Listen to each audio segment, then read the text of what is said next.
My name is Daniel Hayes, and if someone had asked me 2 years ago whether I trusted my wife, I would have answered without even thinking.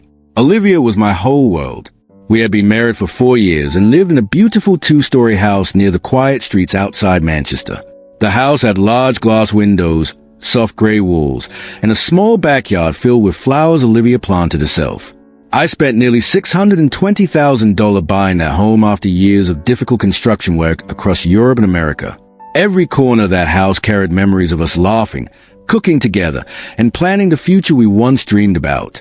For most of our marriage, Olivia was warm and loving. She used to greet me at the door every evening with a smile that made all my stress disappear.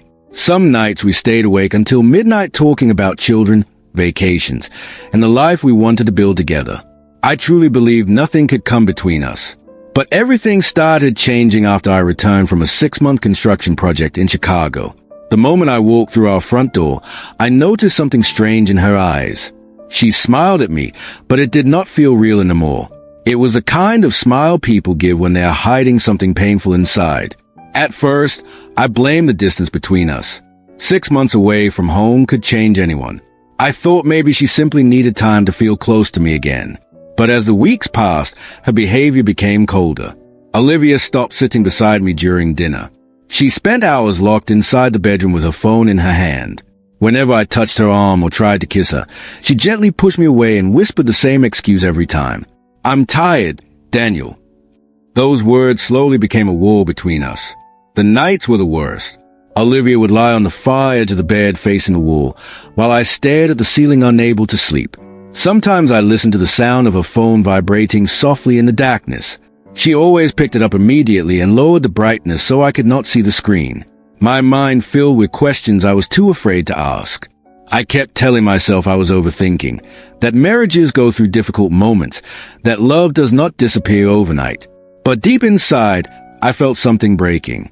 One rainy Friday evening, I came home earlier than usual after a canceled meeting. The house was quiet except for the sound of rain hitting the windows. Olivia was upstairs showering, and her phone was lying on the kitchen counter beside a cup of untouched coffee. I had no intention of looking at it, but suddenly the screen lit up with a message notification. My heart nearly stopped when I read the words. "I missed last night already." The sender's name was Ethan. I stood frozen in the kitchen while cold fear moved through my body.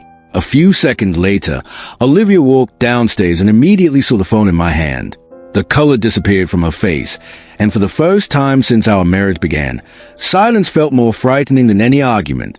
The moment Olivia saw her phone in my hand, the air inside the kitchen changed completely. Her face turned pale, and for a second neither of us spoke. Rain continued hitting the windows while the silence between us grew heavier with every passing moment. I looked down at the message again, hoping somehow my eyes had misunderstood what I saw. But the words remained the same. "I missed last night already." I slowly placed the phone back onto the counter and looked directly at her. "Who is Ethan?" I asked quietly. Olivia crossed her arms immediately as if trying to protect herself. "He's just a friend." The answer came too quickly, too smoothly. I had known Olivia long enough to recognize when she was lying. She avoided eye contact and kept brushing her hair behind her ear, something she always did whenever she felt nervous.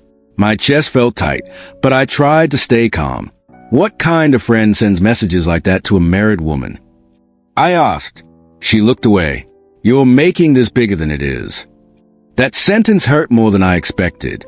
I had spent months missing my wife while working long hours across Chicago, sending her gifts, calling every night, and counting the days until I returned home. Meanwhile, another man was comfortable enough to text her like he belonged in my place. Olivia grabbed the phone from the counter and walked past me toward the living room. "I'm tired, Daniel. I don't want to argue." But I followed her. "No," I said firmly. "We're talking about this now."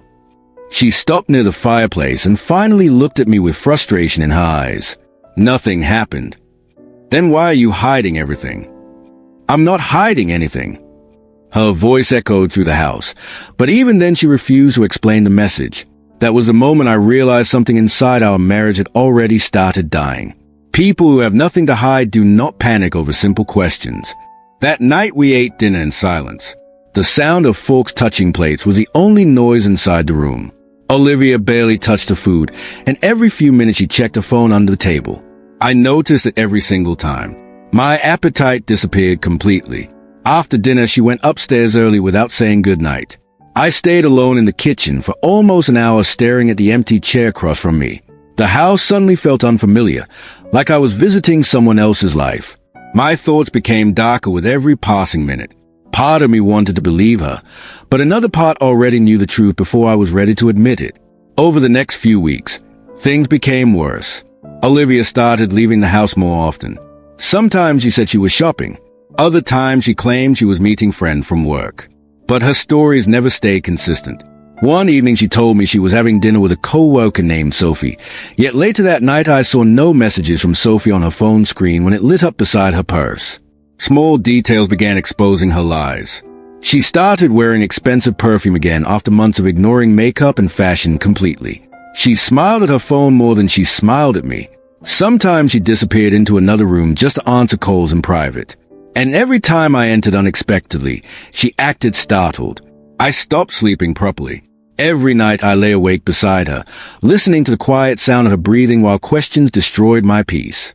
I wanted to confront her again, but fear held me back. Deep down, I already knew what I would find if I searched hard enough. Then came the afternoon that changed everything. Olivia told me she was spending the evening with friends in Liverpool. She kissed my cheek quickly before leaving, avoiding my eyes as she walked out the door. Something inside me told me to follow her. Even now, I hate admitting it. I never imagined myself becoming the kind of husband who secretly follows his wife through the city. But pain can push people into desperate choices. I waited 10 minutes before taking my car and driving after her. The entire journey felt unreal. My hands tightened around the steering wheel while my heart beat harder with every mile. Part of me prayed I was wrong. I wanted to discover she was truly meeting friends so I could feel ashamed for doubting her. But instead, I watched her park outside a hotel called Riverside Crown Hotel. The moment I saw the building, my stomach dropped. I parked across the street where she could not see me. Rain clouds covered the sky, and people hurried along the sidewalks holding umbrellas while I sat frozen inside my car. Then I saw him. A tall man wearing a black coat stepped out from the hotel entrance. Brown hair, confident smile. Ethan. He walked directly toward Olivia like this meeting was normal for them, like they had done it many times before. And then he kissed her. Not a friendly kiss, not a quick mistake. A real kiss filled with intimacy and comfort. My entire body went numb. I could not breathe properly as I watched my wife wrap her arms around another man outside that hotel. In that moment, every memory of our marriage flashed through my mind. Our wedding in Boston, our first Christmas together, the nights Olivia cried because she said she never wanted to lose me. Now I realized she already had. I sat there for nearly 20 minutes unable to move while they disappeared inside the hotel together. The pain was impossible to describe. It felt like someone had reached into my chest and slowly crushed every part of my heart. Anger burned through me, but beneath the anger was something even worse. Humiliation. I kept thinking about all the nights I defended her in my mind. All the excuses I created for her behavior. Meanwhile, she was betraying me without guilt. When Olivia finally returned home later that night, she acted normal. She placed her purse on the table and asked casually, "Did you eat dinner already?" I stared at her in disbelief. How long has this been happening? I asked. Her entire body froze. For several long seconds, she said nothing at all. Then her eyes filled with tears. 5 months, she whispered. 5 months. I felt sick hearing those words. For 5 months, I had worked exhausting jobs, earning over £18,000 every month to support our future while she spent her time with another man. "Do you love him?" I asked quietly. Olivia covered her face and began crying. I didn't mean for this to happen. I laughed bitterly, though there was no humor inside me anymore. People don't accidentally destroy their marriage. Olivia. She tried reaching for my hand, but I stepped away immediately.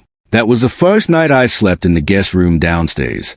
And as I lay awake staring into darkness, I realized the woman sleeping upstairs was no longer the same woman I married. The days after Olivia confessed felt colder than winter itself.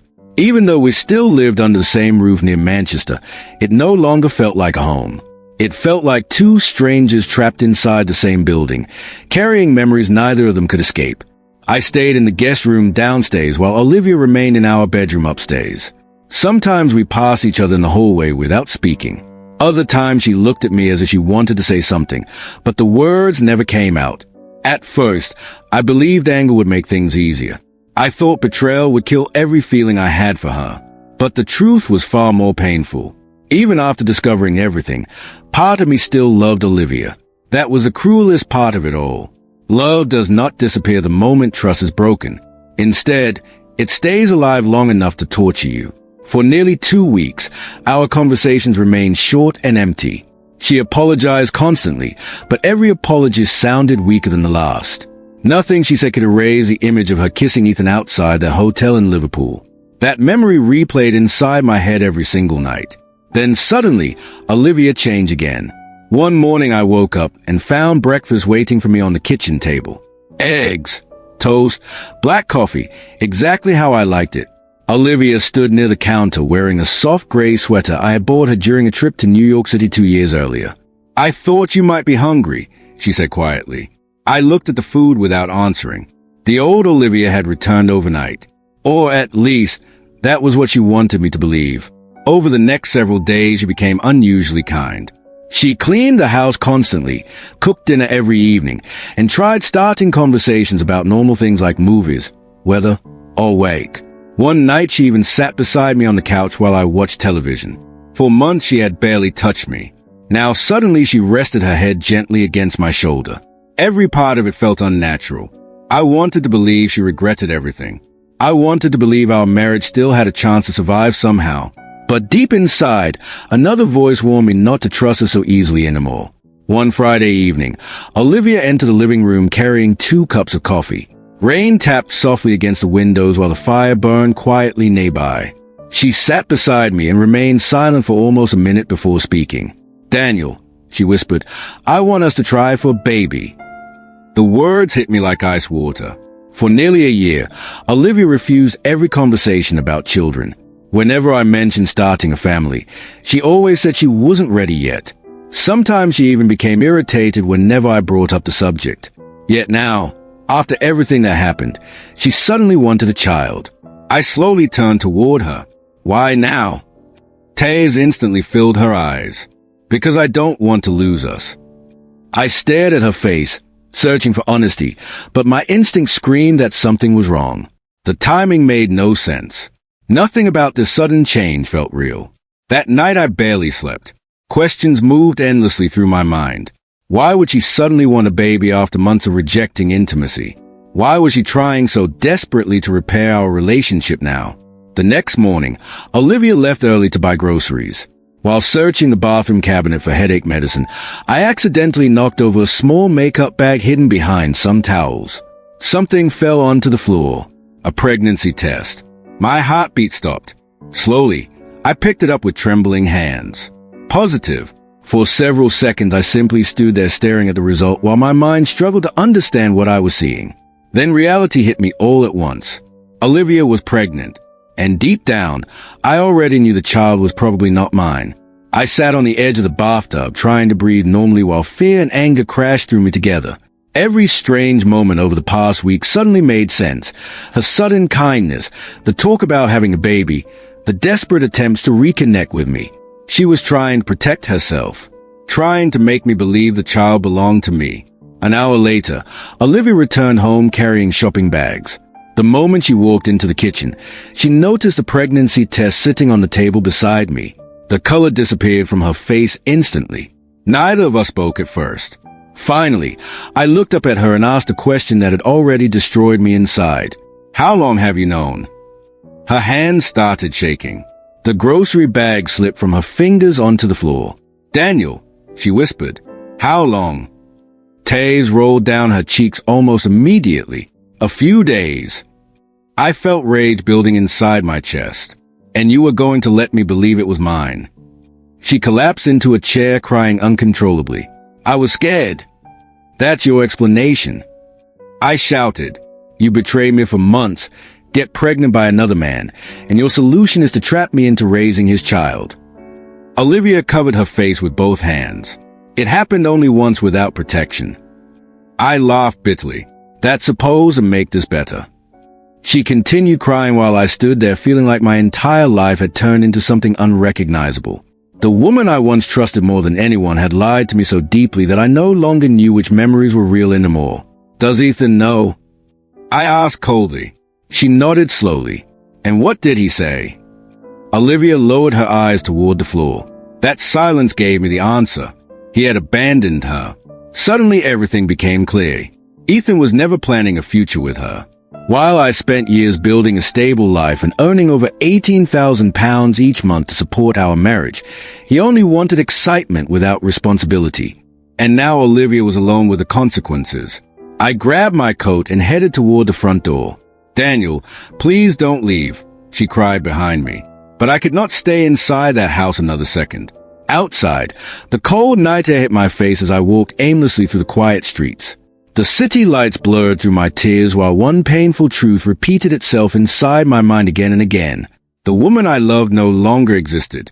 After discovering the pregnancy test hidden inside the bathroom cabinet, I felt like my entire world had collapsed around me. For hours I drove through the dark streets outside Manchester without knowing where I was going. Rain covered the windshield while painful thoughts repeated endlessly inside my head. Every memory of Olivia now felt poisoned. The woman I once trusted with my life had not only betrayed me, but she had also tried to make me raise another man's child as my own. That night I rented a room at a small place called Westbridge Suites because I could not force myself to return home. The room smelled faintly of old wood and coffee, and the yellow light above the bed made everything feel even lonelier. I sat there for hours staring at my phone while Olivia called again and again. 32 missed calls by midnight. Messages filled with apologies appeared one after another. "Please come home. We can fix this. I still love you." But every message only increased my anger. Love was not supposed to look like betrayal. Around 2 in the morning, I finally turned my phone off and lay back against the bed. Yet sleep never came. Instead, memories flooded my mind. I remembered our wedding day in Boston when Olivia cried while promising she would stay beside me forever. I remembered the nights we stayed awake talking about future children and vacations across Europe. Back then, her voice sounded honest. Her smile looked real. Now I questioned everything. The next morning, I returned to the house only because I needed clean clothes for work. The moment I opened the front door, I saw Olivia sitting on the living room couch wearing the same clothes from the previous night. Her eyes were swollen from crying. When she saw me, she stood up immediately. "Daniel, please listen to me," she begged. I walked past her without speaking. She followed me upstairs. "I know what I did was unforgivable, but please don't shut me out completely." I turned toward her near the bedroom door. "What exactly do you want me to say, Olivia? Congratulations." Tears rolled down her cheeks again. "I made a mistake." I stared at her in disbelief. "A mistake is forgetting someone's birthday," I said coldly. "You lied to me for months. You slept with another man. You almost made me raise his child." Her entire body trembled. "I was scared to lose you. You lost me the moment you chose him." The room fell silent after those words. Olivia slowly sat on the edge of the bed and covered her face. For the first time since our marriage began, I felt absolutely nothing while watching her cry. Not comfort, not sympathy, only exhaustion. Over the next several days, the tension inside the house became unbearable. Olivia barely ate or slept.